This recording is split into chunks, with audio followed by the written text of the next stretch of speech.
All right, so I want to talk to you just real quick about how you make this your program.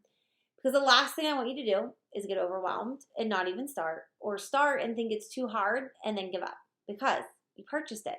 You bought the program.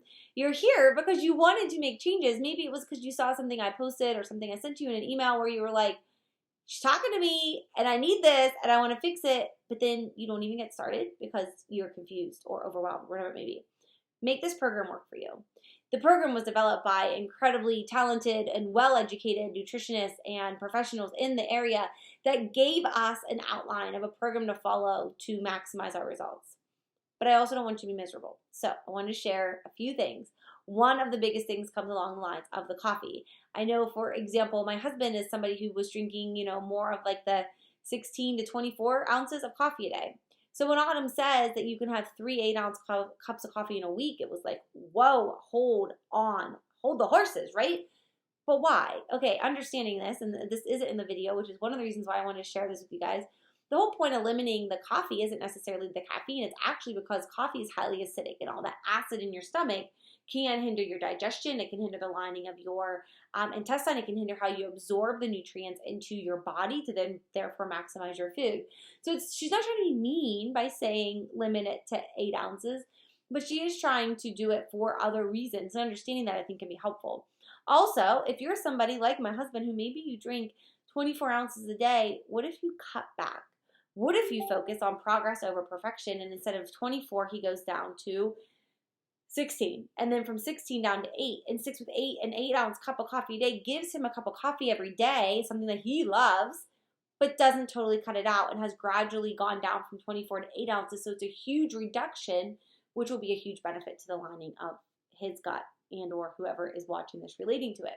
I didn't have I don't drink coffee, never have, so it wasn't something that I personally struggled with, but it was something that he did, and I want to use that as an example to help you understand sometimes using it as a way to find your progress over the perfection will allow this to become something you stick with and not something you get frustrated with and then later give up on.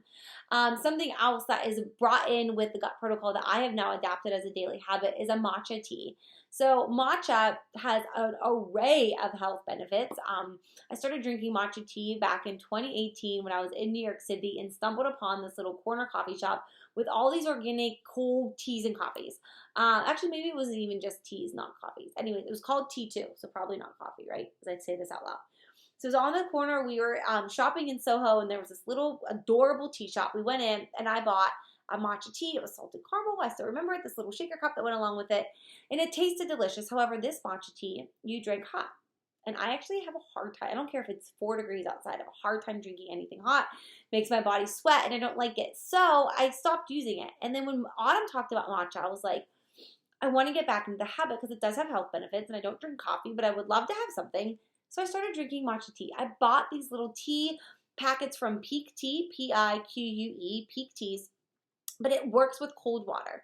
So you literally just shake it, take the powder into the water. I use my little immersion blender. I mix it up. I add ice and almond milk, and it's this matcha latte that has so many benefits but also tastes so good, and I've grown to love it every day.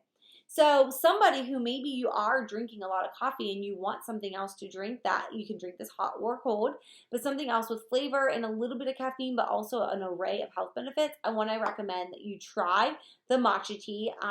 You can probably buy, I'm a big online shopper. Pique Tea is where I ordered mine. I was listening to the Model Health Show.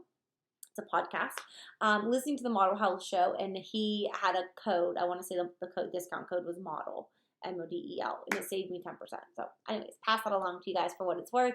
But my whole point of this is I want you guys to focus on progress over perfection, not stopping and quitting and starting over if you have a hiccup, and really focusing on the progress forward to make this a lifelong adaptation to your current lifestyle.